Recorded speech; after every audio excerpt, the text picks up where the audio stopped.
Il y a un temps pour tout, le temps du questionnement, celui de la réponse, le temps de la joie qui naît de ces solutions trouvées et celui du travail. Il y a surtout le temps de Dieu qui est le maître du temps et des circonstances. Permettez la répétition. Daniel 2, 21 précise que c'est lui qui change les temps et les circonstances, qui renverse et qui établit les rois, qui donne la sagesse aux sages et la science à ceux qui ont de l'intelligence. Au Gabon, les populations sont unanimes. Le CTRI est en phase avec leurs aspirations. Il nous a essuyé les larmes. On n'a plus pleuré cette année. C'est la raison pour laquelle on se réjouit. Que le président applique soit lui-même sur pied, venu voir l'avancement des travaux. Nous, ça nous réjouit, ça nous donne de l'espoir. Le cœur du Gabon bat au rythme de l'espoir, du nord au sud, de l'est à l'ouest du pays. Les Gabonais se disent déterminés à travailler aux côtés du comité de transition pour la restauration des institutions, et ce pour parvenir à leur plein épanouissement et au développement du pays, car ils n'ont pas de pays de rechange. Boucher les trous du laxisme, de la négligence et de l'irresponsabilité, c'est le fil conducteur de l'action du comité dirigé par le général Brice Clotaire Oligui-Nguema.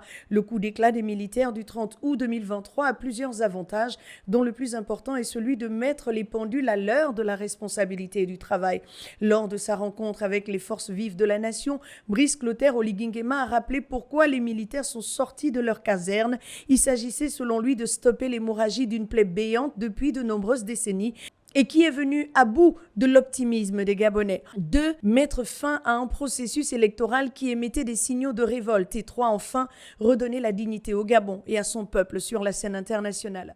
Après la mise à plat des institutions le 30 août 2023, la prestation de serment, la consultation des forces vives de la nation, la nomination du Premier ministre chef du gouvernement et plus tard de son équipe, la composition des deux chambres du Parlement, la tournée d'explications dans la sous-région, le CTRI est à pied d'œuvre pour attaquer le chantier du bien-être des Gabonais. Celui-ci passe par leur accès à l'eau, à l'électricité. Cela passe également par la route, car aucun développement n'est possible sans la route. Partout où il est passé, le général président, chef de l'État, a donné des délais non négociables pour la livraison des chantiers. On va mettre la pression aux sociétés chinoises et les Gabonais veulent l'eau depuis 2024. Février, ça peut aller. Mettez l'accent pour février, on vous donne un mois.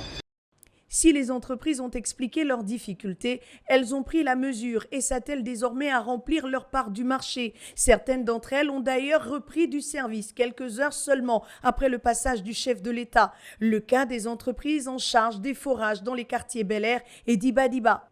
Un adage africain nous apprend qu'un ventre affamé n'a point d'oreille. Les cris qui ont accompagné les nombreuses sorties de la société civile depuis ces décennies ont finalement été entendus de la vie des populations de tous les âges. Démonstration.